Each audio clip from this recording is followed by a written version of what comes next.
Property deals पर। और आज मैं आपके साथ में एक शेयर करने जा रहा हूँ प्रॉपर्टी के गोल्डन रूल्स जो स्वयं मेरे द्वारा बनाए गए हैं। और ये मैं जो भी गोल्डन रूल्स बनाए हैं वो मेरे अनुभव से बनाए हैं, किसी किताब में आपको ये लिखे हुए नहीं मिलेंगे।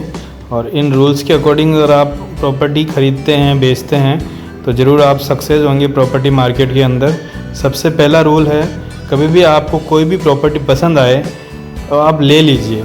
लेते समय आपको रेट ज़्यादा ही लगेगी, पर कुछ समय बाद आपको उसी चीज़ की वैल्यू सही लगेगी। ये बिल्कुल सत्य बात है कि आपको किसी प्रकार की कोई भी प्रॉपर्टी अगर समझ में आ रही है तो हाथों हाथ ले लेनी चाहिए। उस चीज़ की प्रॉपर्टी की वैल्यू आपको उस टाइम पे थोड़ी ज़्यादा ही लगेगी कि हाँ ज़्यादा लग रहे हैं पैसे, पर थोड़े दिनों बाद आपको उसी चीज़ की वैल्यू सही लगने लग जाएगी। Don't wait for good price, otherwise you can not buy any property. इसके अंदर ये मैंने बोला है कि आपको 100 में से एक प्रॉपर्टी है जो आपको अच्छी प्राइस में अवेलेबल हो पाती है, ठीक है, उसको ब्रोकर कंज्यूमर तक नहीं पहुंचने देंगे। ये आपको 100% सत्य बात है, क्योंकि कोई भी अच्छी प्रॉपर्टी सही रेट में आ रही होती है तो उसको कंज्यूमर तक ब्रोकर नहीं पहुंचने देता है। आपको हमेशा ब्रोकर के ही सहारे रहना पड़ता है कि ब्रोकर ही आपको उस प्रॉपर्टी की सही रेट बताए और सही रेट में दिला पाए। तो इसलिए आपको उसकी गुड प्राइस के ऊपर आपको, अगर आप रहेंगे कि मुझे इस प्रॉपर्टी की सही प्राइस मिल जाए, अच्छी प्राइस मिल जाए, जिसमें मेरा बजट है उसमें मिल जाए, तो आप हमेशा उसके लिए वेट ही करते रह जाएंगे। आप वो प्रॉपर्टी नहीं ले पाएंगे, क्योंकि अगर अच्छी प्राइस में बिक्री हो या कम प्राइस में बिक्री हो, अच्छी का मतलब मेरा अभिप्राय कम प्राइस में, जो प्राइस आपको अच्छी लगे कि हाँ ये प्राइस मेरे लिए अच्छी है, उस प्राइस में अगर बिक्री हो तो वो प्रॉपर्टी ब्रोकर ही बीच में ही निपटा देते हैं, आप तक कंज्यूमर तक नहीं पहुंचने देते हैं। थर्ड पॉइंट है सर मेरा, always check your paper by good advocate before buying, don't trust anywhere even at broker. इसके अंदर ये है साहब कि आप कोई भी प्रॉपर्टी आप लेने जा रहे हैं या ले रहे हैं तो आप हमेशा उसके पेपर सबसे पहले एक अच्छे वकील से चेक करवा लें, नहीं तो कल कोई भी लफड़ा पड़ेगा तो आपको ना तो ब्रोकर साथ देगा ना बेचने वाला साथ देगा। तो इसलिए बिना पेपर चेक कराएं आप कोई भी प्रॉपर्टी ना लें। फोर्थ है साहब, always use good and trusted brokers for any property purchase, because वो आपसे जो कमीशन चार्ज करेंगे उतना काम भी करके देंगे। कभी भी डायरेक्ट सौदा नहीं करें, होगा भी नहीं, और अगर हो भी गया और लफड़े का हो गया तो आप उलझ जाओगे। Don't try to over smart, बिल्कुल सत्य बात है ये।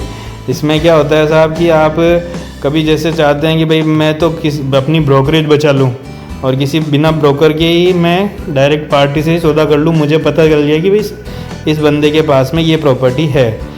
तो कितनी बार ऐसा सौदा भी उलझ भी जाता है, सौदा ऐसा उलझ जाता है कि लेने वाला बहुत पछताता है, और आपको जो ब्रोकर उसका जो कमीशन चार्ज कर रहा है वो उतना तो आपको काम करके देगा ही देगा। आपको उस प्रकार की किसी भी प्रकार की लफड़े वाली प्रॉपर्टी या किसी प्रकार की प्रॉपर्टी जो जेन्युइन नहीं है उसमें उलझाएगा नहीं, क्योंकि ब्रोकर के पास में एक सौदे नहीं आते, 100 सौदे आते दिन के। आप एक ही बार सौदा ले रहे होते हो साल में, और ब्रोकर साल में 100 सौदे कराता है, तो उसको पता होता है कि कहाँ लफड़ा हो सकता है कहाँ नहीं। तो जितना वो कमीशन चार्ज करता है तो उसका वो आपको रिटर्न भी देता ही देता है। तो don't try to be over smart.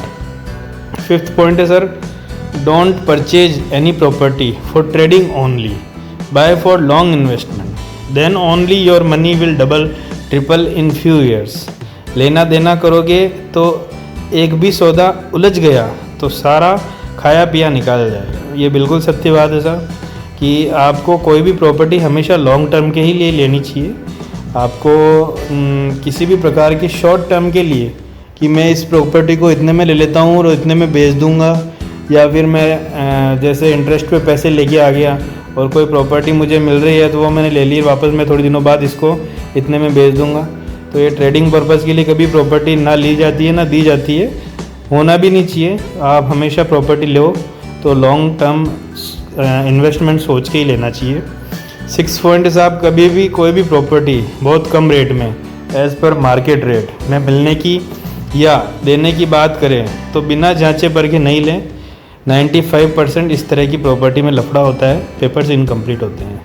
ये 100% सत्य बात है सर कि आप मार्केट के अंदर जो रेट चल रही है उससे कम रेट में अगर कोई मार्केट में कोई चीज़ बिक रही है तो उसमें किसी न किसी प्रकार का कोई ना कोई लफड़ा हो गई होगा। बिना पेपर जांचे उसमें नहीं आप इन्वेस्ट करें तो ज़्यादा बढ़िया है, और इन्वेस्ट भी करें तो किसी अच्छे एडवोकेट की राय लेके करें, क्योंकि इस तरह की 95% प्रॉपर्टीज़ में जो कम रेट में जा रही है उसमें कुछ ना कुछ लफड़ा होता है। लास्ट और 7th पॉइंट है सर आपका, कभी भी कोई भी प्रॉपर्टी जो किसी सोशल मीडिया पे पोस्ट होती है या उसकी रेट्स लोग ज़्यादा मांगते हैं, जो सत्य बात है, सोशल मीडिया पे कोई भी प्रॉपर्टी अगर आप पोस्ट करते हो तो लोग उसकी रेट बढ़ा चढ़ा के ही मांगते हैं। वो नहीं बिक रही होती है या लफड़े की होती है, कोई भी अच्छी प्रॉपर्टी आराम से सेल हो जाती है। इसमें मेरा कहने का अभिप्राय ये है साहब कि कोई भी प्रॉपर्टी जो सोशल मीडिया पे पोस्ट की जाती है या तो वो ज़्यादा रेट मांग रहा है या फिर लफड़े की है और या फिर नहीं बिक रही है किसी भी कारणवश। 3 ही कारण होते हैं लोग सोशल मीडिया पे पोस्ट डालते हैं अपनी प्रॉपर्टी बेचने और सेल करने की। मैं भी एक सोशल मीडिया प्लेटफॉर्म को ही कैरी करता हूँ, पर हाँ इसकी कुछ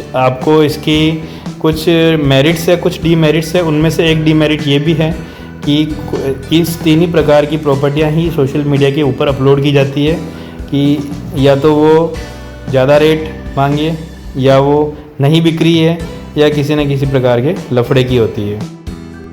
आगे मैं ये बोलना चाहता हूँ कि कोई भी प्रॉपर्टी जो बिना सोशल मीडिया पे डाले आराम से सेल हो जाती है, इस प्रकार की प्रॉपर्टी अगर आपको मिलती है तो आप बहुत ही लकी पर्सन हैं।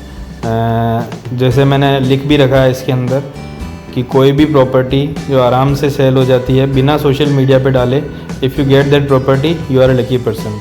सो try to buy from local broker, don't fully dependent on social media to buy और सेल एनी प्रॉपर्टी। और किसी भी प्रकार की प्रॉपर्टी से रिलेटेड कोई भी जानकारी या कोई भी प्रकार की आपको क्वेरी है, कोई भी प्रॉपर्टी सेल और बाय करना है, तो आप मुझे मेरे कॉन्टैक्ट नंबर 9509878573 पर व्हाट्सएप के ज़रिए संपर्क कर सकते हैं।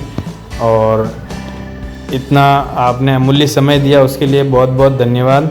आप इन सभी गोल्डन रूल्स को एक बार वापस से डिटेल्स में पढ़िएगा, शायद आपको अच्छे लगें और किसी और के भी काम आ सकें। इसलिए इन सारे गोल्डन रूल्स को अपने सोशल मीडिया पे और ग्रुप्स में शेयर भी कर दीजिएगा। बहुत बहुत धन्यवाद।